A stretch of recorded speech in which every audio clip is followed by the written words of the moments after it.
नमस्कार। कभी ऐसा महसूस हुआ है कि जिंदगी एक लगातार स्ट्रगल बन गई है? आज हम एक बिल्कुल अलग रास्ते पर बात करेंगे। एक ऐसा तरीका जो मेहनत पर नहीं, बल्कि हमारे अंदर के तालमेल पर टिका है। ये संघर्ष करने के बारे में नहीं है, बल्कि अपनी मनचाही दुनिया बनाने, उसे क्रिएट करने के बारे में है। तो चलिए एक बहुत ही पावरफुल आइडिया से शुरू करते हैं। आपको संघर्ष करने के लिए नहीं बनाया गया था। ये एक बहुत बड़ा झूठ है।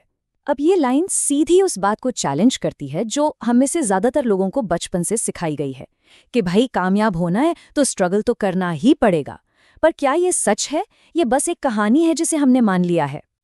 ठीक है, तो पहले हिस्से में गहराई से उतरते हैं। पीछा करने का झूठ। हम में से ज्यादातर लोग अपनी इच्छाओं का पीछा करने में लगे रहते हैं, है ना? चाहे वो नौकरी हो, रिश्ता हो या पैसा। लेकिन क्या होगा अगर ये कहा जाए कि ये पीछा करना ही हमें उस चीज से दूर रख रहा है जिसे हम चाहते हैं? चलिए समझते हैं कि ऐसा क्यों है। अच्छा, अब इन दो तरीकों में ना जमीन आसमान का फर्क है। जब हम किसी चीज का पीछा करते हैं तो हम कमी के एहसास से काम कर रहे होते हैं। हम असल में यूनिवर्स को ये सिग्नल दे रहे होते हैं कि मेरे पास ये नहीं है। दूसरी तरफ रचना करना या क्रिएशन, वो मौजूदगी से आता है। ये इस एहसास से शुरू होता है कि जो हम चाहते हैं वो हम पहले से ही हैं। और यकीन मानिए, ये एक बहुत बड़ा बदलाव है। तो सबसे जरूरी बात यह है कि पीछा करने का काम ही कमी के एनर्जी को मजबूत करता है। ये एक रेडियो स्टेशन की तरह है। अगर आप लगातार कमी का सिग्नल भेज रहे हैं तो बदले में कमी वाले अनुभव ही मिलेंगे। आपका सिग्नल ही आपकी हकीकत बन जाता है। अब फ्रीक्वेंसी के कॉन्सेप्ट को समझना बहुत जरूरी है। इसे अपनी एनर्जी का सिग्नल समझिए। यूनिवर्स आपके शब्दों को नहीं सुनता, वो आपकी फ्रीक्वेंसी को महसूस करता है। आप जो हर पल महसूस कर रहे हैं वही असली भाषा है जिसे यूनिवर्स समझता है।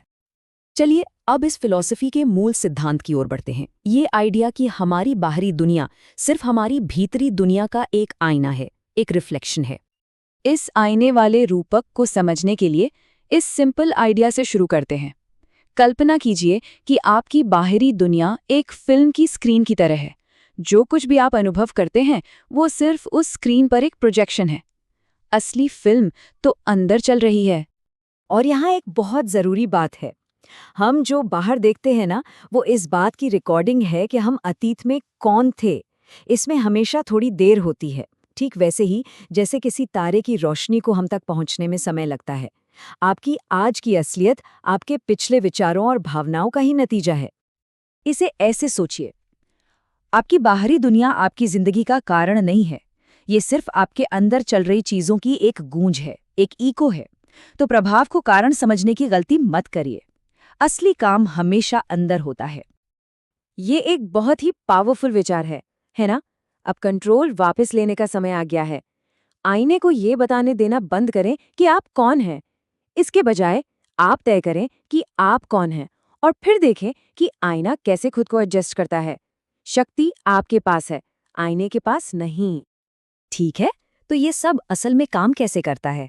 आइए अब तीसरे हिस्से पर चलते हैं और जबरदस्ती की कोशिश से हटकर सहज अलाइनमेंट की ओर बढ़ने की बात करते हैं। शक्ति का असली स्रोत यही है। इन दो तरीकों के बीच का अंतर दिन और रात जैसा है।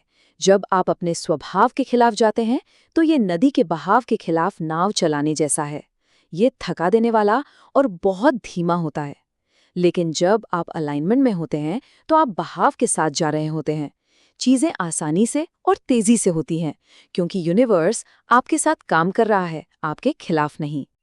तो सवाल ये है कि अलाइनमेंट में आया कैसे जाए? देखिए, ये एक सिंपल 3 स्टेप प्रोसेस है। सबसे पहले संघर्ष करना बंद करें, धक्का देना बंद कर दीजिए। दूसरा, अपनी भीतरी फ्रीक्वेंसी को बदलिए, उसे रिकैलिब्रेट कीजिए। मतलब उस इंसान की तरह महसूस करना शुरू करें जिसके पास वो चीज़ पहले से ही है जो आपको चाहिए। और तीसरा, उस नोइंग की स्टेट से, उस पक्के यकीन की हालत से काम करें। ये उम्मीद या इच्छा नहीं है, ये एक निश्चितता है। ये एक बहुत ज़रूरी रिमाइंडर है। यूनिवर्स आपकी मेहनत से नहीं हिलता, ये आपके सिग्नल से हिलता है। और वो सिग्नल पसीने से नहीं, बल्कि आपकी भीतरी स्थिति, आपकी स्टेट ऑफ बीइंग से आता है। असली काम हमेशा अंदर होता है, बाहर नहीं। अब हम क्रिएशन के सबसे पावरफुल पहलू पर आते हैं, वो एक चीज जो बाकी सब कुछ कंट्रोल करती है, आपकी पहचान। आप असल में कौन है? तो खुद से पूछिए, असल में आपकी जिंदगी को क्या चीज आकार देती है? क्या ये वो काम है जो आप करते हैं, या ये वो इंसान है जो आप होते हैं? ये फर्क बहुत जरूरी है। ये स्लाइड लक्ष्य और पहचान के बीच के फर्क को साफ करती है। देखिए, लक्ष्य भविष्य में होते हैं, मैं एक दिन ये चाहता हूँ। पहचान अभी है, मैं ये हूँ। और हकीकत हमेशा अभी पर रिएक्ट करती है। ये इस बात पर रिएक्ट करती है कि आप इस पल में कौन हैं। तो इस सेक्शन का सबसे जरूरी टेकअवे ये है, वास्तविकता पहचान को दर्शाती है, लक्ष्यों को नहीं। आईना आपके लक्ष्यों को नहीं दिखाता, वो आपको दिखाता है। अपनी पहचान बदलिए और आईना बदलने पर मजबूर हो जाएगा। आखिर में आइए इस सबको एक साथ लाते हैं। ये पूरी यात्रा एक पैसिव रिएक्टर होने से अपने जीवन का एक एक्टिव क्रिएटर बनने के बारे में है।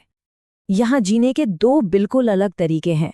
जो रिएक्टर है वो अतीत में फंसा रहता है, लगातार पुरानी कहानियों पर रिएक्ट करता रहता है। लेकिन एक क्रिएटर वो वर्तमान क्षण में खड़ा होता है और एक नई एनर्जी का प्रसारण करके एक नई हकीकत को चुनता है। सबसे जरूरी बदलाव कोई बाहरी एक्शन नहीं है, बल्कि एक भीतरी चुनाव है। ये पत्थर को और ज्यादा जोर से धकेलने के बारे में नहीं है, ये एक अलग रास्ता चुनने के बारे में है। ये ज्यादा मेहनत करने के बारे में नहीं है, बल्कि ज्यादा मजबूती से ये चुनने के बारे में है कि आप कौन हैं।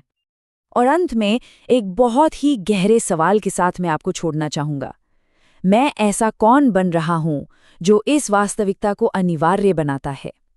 ये सवाल पूरी फिलॉसफी का निचोड़ है, और इसका जवाब ही आपकी असली शक्ति का ताला खोलेगा।